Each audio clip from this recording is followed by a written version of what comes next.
વિધાનસભાના ત્રીજા દિવસે 116ની નોટિસ પર રાજ્યના સૌ નાગરિકોના વિવિધ પ્રશ્નો માટે ખાસ કરીને વિધાનસભાનું સત્ર આયોજન થતું હોય છે। રાજ્યના નાગરિકોના વિવિધ પ્રશ્નો સુચારુ રૂપે ચર્ચા થાય અને ચર્ચાના અંતે રાજ્યના નાગરિકોને સુવિધાઓ મળે, નાની મોટી જો કોઈ દુવિધા હોય તો એ દુવિધાનો નિકાલ થાય તે માટે ખાસ કરીને વિધાનસભાનું સત્ર મળતું હોય છે। વિધાનસભાના સત્ર દરમિયાન પક્ષ વિપક્ષ ના સૌ સભ્ય પોતપોતાના વિસ્તારના પ્રશ્ન લઈને આવતા હોય છે। કાલે કોંગ્રેસ દ્વારા અનેક વિષયો પર વિધાનસભા ગૃહમાં દેખાવો કરવામાં આવ્યો। એમાંનો એક વિષય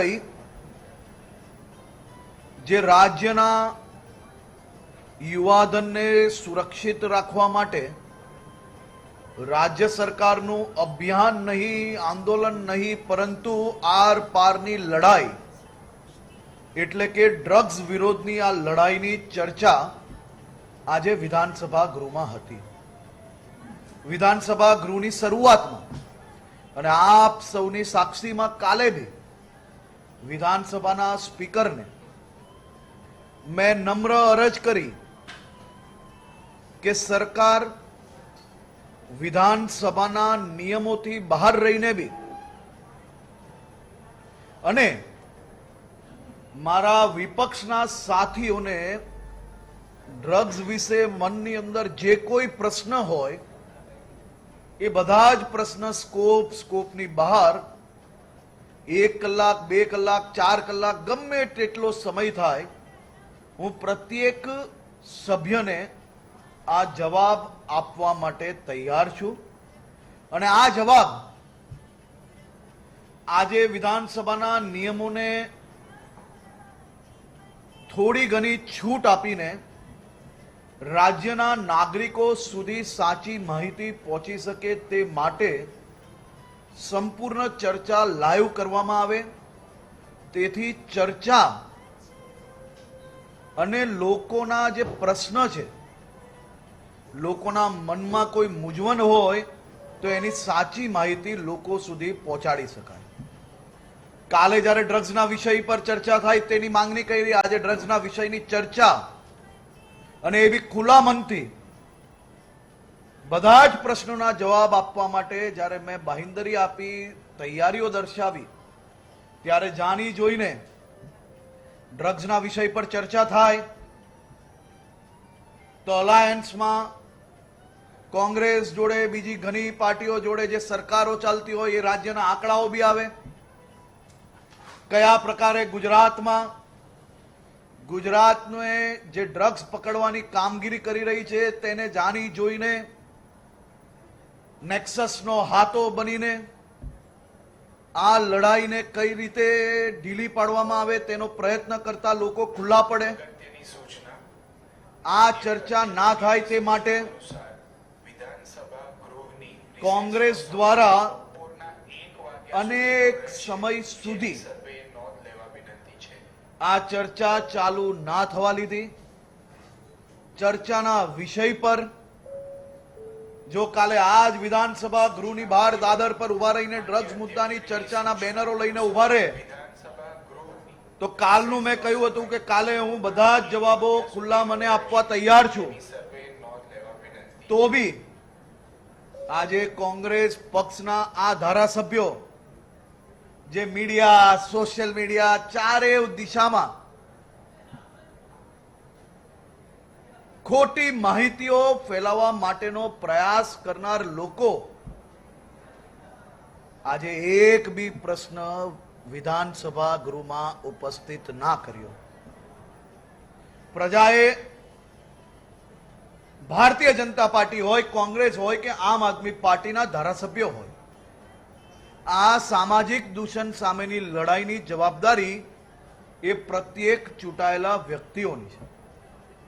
જો એક સભ્ય ઉભા થઈને પોતાના વિસ્તારની માહિતી આપી શકે, જો ખરેખર પ્રજાના ચૂંટાયેલા પ્રતિનિધિ તરીકે તમે વિસ્તારમાં જો તમારી પાસે આ પ્રકારની ફરિયાદ આવે તો વિધાનસભા ગૃહની અંદર 1 કલાક સુધી ચાલેલી આ ચર્ચામાં એક બી વાત કેમ ના મૂકવામાં આવે? કાલે મારા મિત્ર અને કોંગ્રેસના નેતા એવા અમિત ચાવડાજી દ્વારા એક ડિબેટમાં એમને પ્રશ્ન પૂછ્યો. જોર જોરથી વાતો કરતા હતા ડિબેટમાં કે ગૃહમંત્રી જોડે જેનો ફોટો હોય એવા લોકો ડ્રગ્સ વેચતા પકડાય છે. મારી રાજ્યની જનતાને સૌ મીડિયાઓના માધ્યમથી હું આપને જણાવવા માંગુ છું કે આ સૌથી મોટું સર્ટિફિકેટ છે કે ભૂપેન્દ્રભાઈ પટેલની સરકાર માત્ર અભિયાન નહીં પરંતુ ડ્રગ્સ વિરોધ એક લડાઈ લડી રહી છે. હું રાજ્યનો ગૃહમંત્રી છું. આપ સૌના આશીર્વાદથી આ લડાઈ લડી રહ્યો છું. મારા જીવનને જોખમમાં નાખીને આ લડાઈ જ્યારે આટલા મોટા નેક્સસની સામે લડી રહ્યો છું ત્યારે આ રાજ્યના ગૃહમંત્રી હોવા છતાં મારી અને દેશના અનેક નેતાઓ જોડે જેનો ફોટો હોય એવા વ્યક્તિ બી જો ડ્રગ્સ વેચતા ધ્યાનમાં આવે તો એને બી પકડવામાં ગુજરાત પોલીસે કોઈ કચાશ નથી છોડી. આ જ સૌથી મોટું સર્ટિફિકેટ છે. સત્તાની ઉપયોગ કઈ રીતે કરવો, સમાજના હિતમાં કે સમાજના અહિતમાં, એનો આ સૌથી ઉત્તમ ઉદાહરણ છે. સમાજના હિતમાં સરકારે એ કોઈ બી વિચારધારાનો વ્યક્તિ હોય એને સમાજના દૂષણ ફેલાવવાનો હક નથી અને એને પકડીને એક મોટું નેક્સસ અને રાજ્યના યુવાનોનું જીવન બચાવવાનું કામ ભારતીય જનતા પાર્ટીની સરકાર દ્વારા કરવામાં આવ્યું છે. ગૃહમંત્રી બન્યા પછી પહેલા દિવસે જ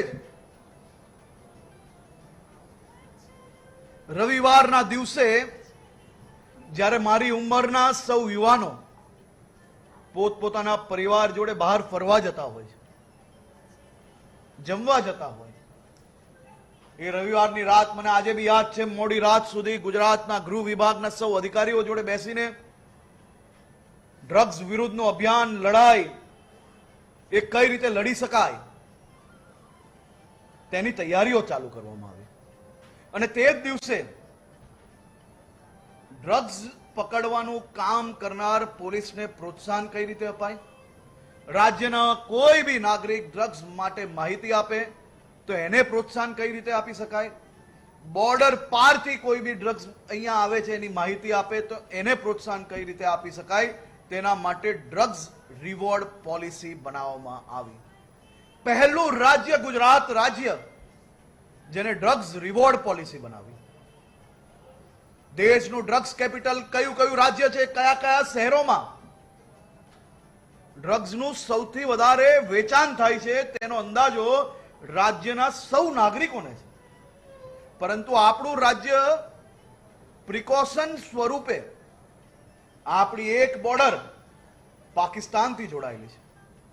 અફઘાનિસ્તાનમાં જે પ્રકારે પરિવર્તન આવ્યું, જે પ્રકારે રાજનીતિક આખી બદલાવ આવ્યો, એના પછીની પરિસ્થિતિને આપણે સમજી શક્યા હતા.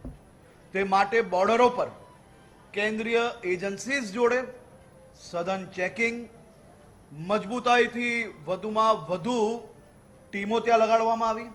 Coast guard, navy, NCB, Gujarat ATS, બોર્ડરના જિલ્લાઓની પોલીસ, એને આ બાબતની ગંભીરતા દાખવી રાજ્ય સરકારનો એક જ મોટો કે આપણા રાજ્યના યુવાનો ડ્રગ્સમાં બરબાદ ના થાય તે દિશામાં આપણે કામગીરી આગળ વધારવાની છે. અને એ કામગીરીને આગળ વધારીને આજે ગુજરાતે માત્ર ગુજરાતમાં જ નહીં પરંતુ કલકત્તાના પોર્ટમાં જઈને બી ડ્રગ્સ પકડ્યું છે, બોમ્બે શહેરમાં જઈને બી ડ્રગ્સ પકડ્યું છે, દિલ્હી, ઉત્તર પ્રદેશ, ઉત્તરાખંડ અને પંજાબની જેલોમાં બી જઈને ડ્રગ્સનું નેટવર્કની માહિતી મળતા ત્યાંની લોકલ પોલીસીસ જોડે મળીને આપણે આ નેટવર્કના પર્દાફાશ કર્યા છે. ડ્રગ્સ એક ખૂબ ગંભીર વિષય છે. મારી સૌ ચેનલોને બે હાથ જોડીને વિનંતી છે, આ નેક્સસ એ દુનિયાના સૌથી સ્ટ્રોંગ નેક્સસ હોય છે. કારણ કે 2 નંબરનો ધંધો કરીને ઓછા સમયમાં સૌથી વધારે રૂપિયા કમાવાનું આ એક માત્ર ધંધો છે. અને પાકિસ્તાનથી આ નેટવર્ક ચલાવવાનો ભરપૂર પ્રયત્ન કરવામાં આવ્યો.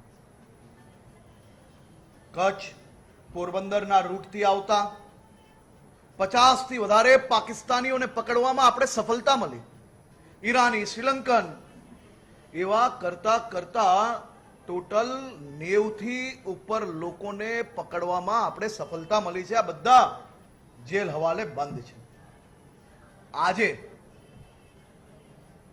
મેં સભાગૃહ સમક્ષ રાજ્યની જનતાને માહિતી મળે તે માટે સભાગૃહના સૌ સભ્યોને 2 હાથ જોડીને વિનંતી કરી છે કે સભાગૃહે